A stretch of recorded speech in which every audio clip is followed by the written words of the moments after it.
Magandang araw, magandang gabi sa inyo mga kinex. Ano kung nasa man kayo ngayong araw na to.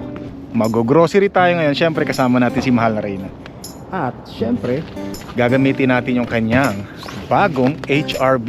Yan. Tsaka siyempre siya magdadrive, no? Winter, Spring, Summer, or Fall. Tuloy ang buhay sa Canada. Passenger na lang tayo ngayon sa tuwing tayo'y sasakay at mag-grocery. Siya na ngayon ang ating driver. Yan, nako po Panginoon. Ibang iba talaga sumakay sa brand yung sasakyan. Yan. At saka syempre ibang iba talaga yung pag ikaw yung pasahero, no? Parang napalakas yung sarado ko, ma. Lalagay nga pala natin may bilog tayong nilagay. Meron nga pala nag-comment, baka daw malagyan natin yung bilog, yung sensor. So subukan natin, ano? Subukan natin. Tara, kunin muna natin. Kasi kailangan ni Mahal na Reyna yung pag nagpa-parking para makita niya yung mga nasa ibaba, yung mga linya-linya. Yan, ito yung bilog na gusto niya ipalagay ni Mahal na Reyna, mga kinis. Ako, yan na yata yung Amazon ko, oh. Sa akin na yata yan, yung delivery. Yan, bumili ako ng sa Amazon. Parang ito na nga, ano. Thank you. Pakitingin mo nga dyan ako, okay na sa'yo. Komportable ka na dyan. Yan, so naikabit na natin mga kainags, ano, ito na yun. Para lang makita yung yung linya-linya. Yan, kasi yung blind spot naman niya, kung meron sasakyan sa gilid niya, makikita niya naman dito, may ilaw naman yan, ilaw dito. Okay na? Ayos. So tara, let's go na mga kainags, ano. So ready na talaga tayo sa sa pagpunta natin sa San Francisco, California, USA. Ay, marinig ako, nakabukas yung bintana natin. Baka sabihin mga kapitbahay natin, ingay ko, nagwawala, no? Hindi, nakasarado naman yung mga bintana nila eh. Yan, so sibat na tayo mga kainags, ano? Nako po, Panginoon, parang hindi ako sanay ng ganito, ha. Yung bang mag-grocery kayo, tapos hindi na ako yung driver, diba? Meron na tayong driver. Nako, talaga namang wala na, hindi mababawasan na yung stress natin. Kasi dati tayo yung driver, tayo yung tiga-bitbit, tiga-tulak ng cart, diba? Tapos ngayon, nako Panginoon, talagang bawas stress, bawas ang pagod natin ngayon, dagdag ang pagbubunga nga natin sa pagbablog ngayon mga kainags, ano? Dahil tayo makakapag-concentrate sa ating mga ginagawa ngayon. Bahala si Mahal na Reyna sa kanyang trabaho sa pagdadrive. Yan, ako naman talaga. Ay, na-stress ka ba sa bunganga ko? Yan na nga, mamaya tayo magsalita mga kainags, ano? Yan, so ang ating panahon, naku po, dumilim kanina ang sikat ng araw, biglang dumilim na naman ngayon pagka nung narinig siguro nila yung boses ni Inags, no? Bihira nakita nila si Inags sa bunganga. Yan. Yan, so dito ka lang lagi titingin pagka ganyan, no? Katulad niyan, 1.5 kilometer. Pagdating mo sa Canadian Forces Trail, kakaliwa ka. Yan yung magiging guide mo. Yan. So hindi rin marunong magbasa ng GPS si Mahal na Reyna, tinuturuan natin. Parang ako din, medyo natututo lang ng konti kahit papaano. Yan, basta diretsuhin mo lang yan. Dire-diretso mo lang yan. Sasabihin naman sa'yo 1.5 km. Sulyap-sulyap ka lang dito sa GPS mo, laki nga ng GPS mo eh. Yan, so mga kainis, kung napapansin nyo, umiilaw yung sensor, ibig sabihin hindi natin natakpan yung sensor ng salamin. Nakita ko kanina, yan umilaw, di ba, nakita nyo? So okay, ibig sabihin merong sasakyan sa blind spot ni Mahal na Reyna. Yan. So sakto okay lang yung bilog na nilagay natin doon sa malayo. Yan, kung napapansin nyo, para nakikita ni Mahal na Reyna yung sa ilalim ng gulong doon, kung titingin siya doon sa bilog na maliit. Yan, tapos umilaw ulit yung sensor. Ayun, talaga ayos kasi merong sasakyan sa kanyang gilid. Ayan, yan. Ayos, di ba, ma? Ayos. Driver na tayo. Ay, yung bang mando-mando ka lang mga kainags, ano? Baka pagalitan tayo ni Mahal na Reyna at patakpan natin yung salamin dito. Masigawan tayo. Concentrate sa pagdadrive si Mahal na Reyna. Wag nating istorbohin mga kainags, ano? Kanina pa ako sinisigawan eh. Wag daw ako maingay. Na raw siya. Ako nga hinigiyawan mo eh. Pinabaliktad mo. In 300 meters, stay to the left. Then turn. Yon. Grabe, doon na lumalabas yung pala, no, yung windshield washer mismo sa wiper, no. Ganda. Yan, may homeless, ayun, no. May dalang cart. Yan, ako tinutulak, oh. Nako. Tulungan mo. Mukhang pilay pa yata, ano. Yan, tatawid eh. Tapos sa mamayang gabi, Mag-iimpake na kami ni Mahal na Reyna. Maghahanda na kami ng mga dadali namin sa San Francisco, California, USA, America. Yan. Smooth na smooth no. Bawal tayong sumigaw ngayon kasi baka magulat si Mahal na Reyna Naka-stop tayo, biglang baka matapakan yung silinyador pagka sumigaw ako. Mahirap na. Ang bihira. Yan, sige diretso, galing Yan, galing talaga yung Mahal na Reyna Ang bihira. In 2.6 kilometers, turn right. Kayang pa ikaw na. Ha? Kayang mag-drive malaki. Pa tayo mag-drive? Hindi, paano ka matututo? Stress ako sa'yo. Kung hindi. Hindi sige, mamaya tatahimik na ako pag uwi natin. Pag ako lang mag-isa pwede, ayoko nang sige na. Hindi kasi kailangan ko sumigaw sa vlog ko Hindi. Sige, mamaya tayo mag-vlog mga kainags Yan, so nandito na tayo mga kainags Hi, salamat. Nakarating din tayo na maayos. Okay na dito yan. Hindi, patansyahin mo. Kasi oo nga, kasi paano natin makikita. Kasi yung mga natatakpan ng snow, yung mga linya. Pero tabingi yung yung tansyahin mo, tabingi. Yan, tuwid mo lang. Yan. At least nakatuwid na. Baka mamaya nakaslant na ganun, sa halip na nakaganon Okay na yan. Ha? Ibaba ka. Sige. You've Tara. arrived at your destination. So, baba muna tayo. Ayan, mayroon tayong trabahong gagawin. Taga-check. Salamat sa Panginoon. Nakarating ng safe. Tingnan natin dito. Pusod mo konti. Yan. Kasi mahirap nahirapan tayong tansyahin kung nasaan yung mga linya kasi wala Takpan ng snow Sige pa, konti pa konti pa. Yan.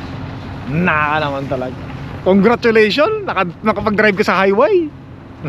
Yan, hindi pa kasi sanay mag-drive si Mahal na Reyna mga kainig sa mga highway na maraming sasakyan Nasanay lang siya doon sa bahay, papasok yun, doon sa sanay. Pero sa mga ganito, yung mga highway na ganyan na hindi niya pa naman nadadaanan before, medyo nangangapa si Mahal na Reyna, medyo natatakot pa. Parang ako din, takot mag-drive sa mga malalayong lugar. Kasi baka maligaw. Hindi timang din tayo, bopols din tayo sa pagtingin sa GPS mga kainags minsan kahit na tama yung tinaype mo sa GPS, minsan yung GPS nililigaw ka rin kung saan ka rin dinadala. Bihira. Ayos? Ayos, ayoko na. Anong mo na? Kaya mo yan. Bihira. Tara, let's go. Dahan-dahan lang.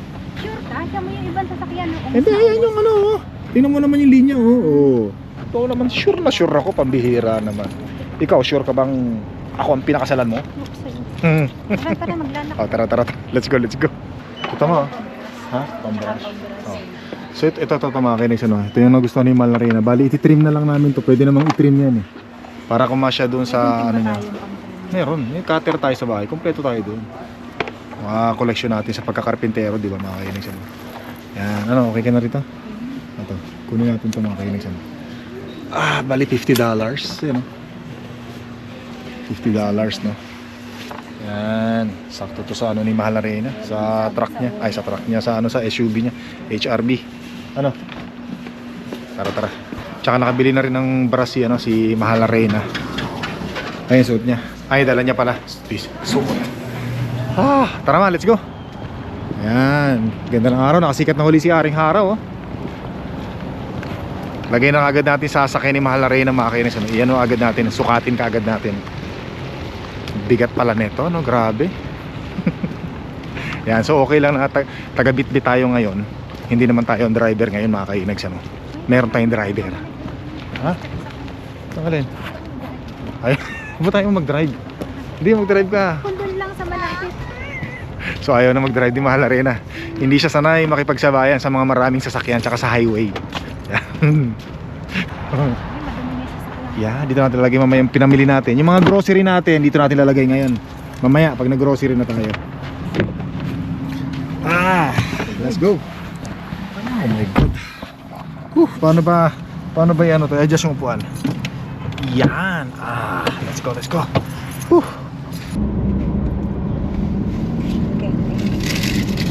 Kala ko pa naman passenger na lang tayo mga kainags Hindi pala. Lang pala yung pang-entrada lang pala. Yan. Okay lang, at least naranasan ni Mahal na Reyna yung mag-drive sa highway mga kainags, maraming sasakyan kasabay. Mga nakakatabit, nakakasalubong. Ayaw na mag-drive talaga sa ganito? Nagda-drive ako lang mag-isa pero Ay. maingay ka eh. Ay, ano yun? Patayin ko na nga. Maingay ka din. Inaano mo ako eh. Yan, so kain muna tayo mga kainags, ano? Nako. Kain muna tayo dito sa paborito nating kainan. Parehas lang to. Parehas lang yan. Ayan. So, yung kutsara mo, kutsara ko. Ayan, kain tayo. Kain muna tayo. Nako, sarap nito mga kainags, oh. Panginoon. Sarap, grabe. Ha? Nasa ano? Tinago ko muna. Sarap. Panginoon. Sarap humigop sa malamig-lamig na panahon. Sarap. Sarap.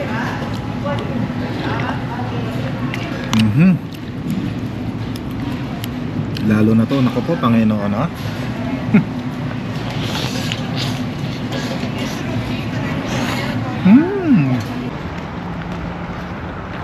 Iniwan ko muna si Mahal Arena doon sa loob kasi nag-text si panganay na prinsesa. Kailangan natin bumili ng pampurga doon sa dalawang tao, sa dalawang aso natin, dalawang tao.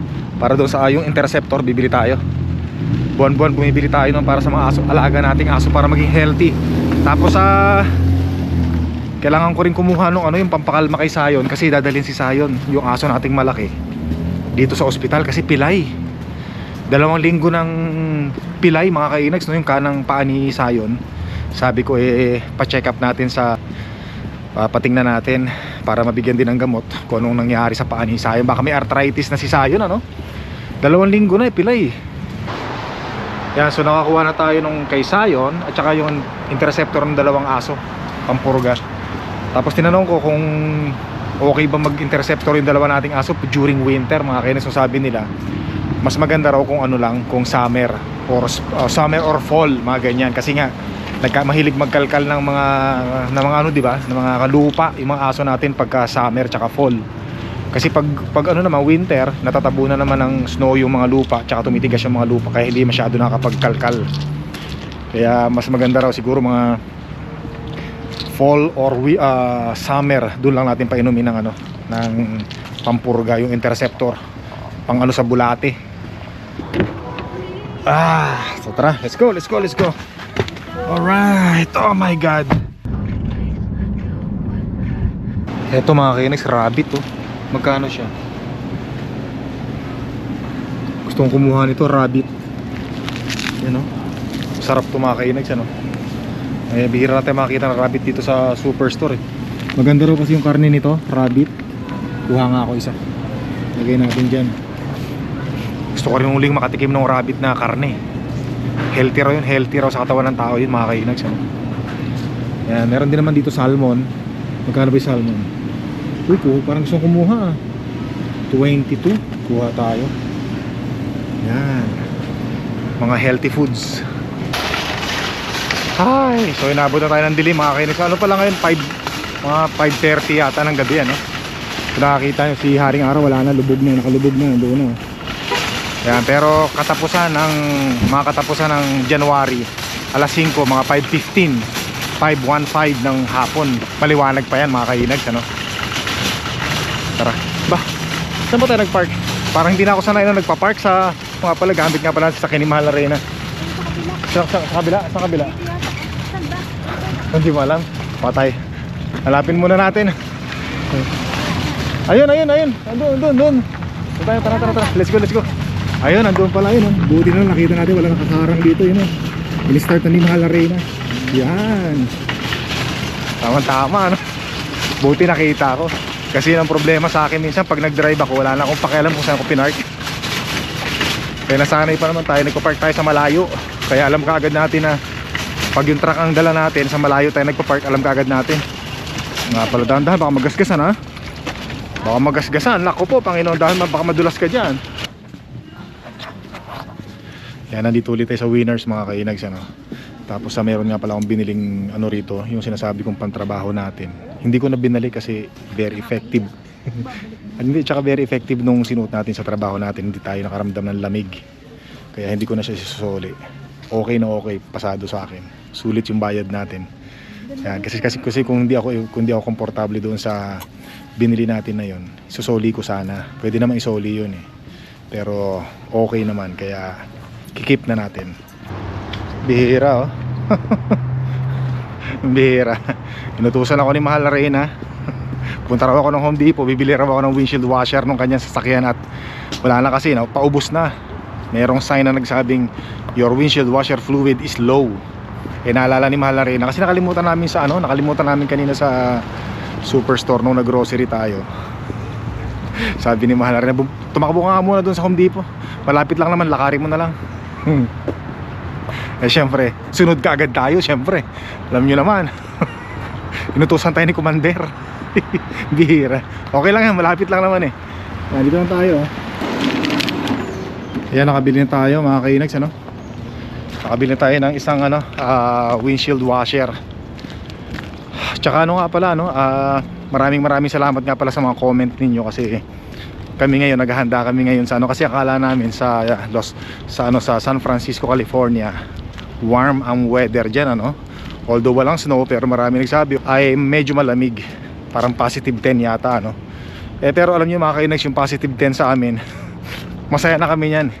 Kayang-kaya na namin katawan namin yan, kayang-kaya na ng balat namin yan kung positive 10 lang siya, no? Actually dito sa Canada, pag negative 10, negative 9, negative 8, wala na sa amin yun. Mainit na sa amin yun, ano? Pero syempre, maraming salamat sa comment ninyo, na-appreciate namin yan. At kahit pa paano, magdadala pa rin kami ng sweatshirt at saka pants, yung pantalon.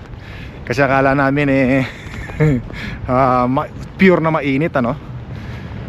Kaya wala sa balak sana namin na magdala ng pantalon. Pero since nabasa namin yung mga comment ninyo, nako kailangan natin magdala ng pantalon kahit manipis lang. Tsaka mga shorts kahit pa paano pa rin. Tsaka sweatshirt, di ba? Pero hindi winter jacket, ano? Sweatshirt lang. Dito na yan yung windshield washer mo, dito na yan, oh. Ilagay ko na. Mamaya. Bukas na pagka kasi may tatanggalin pa natin yung yan eh.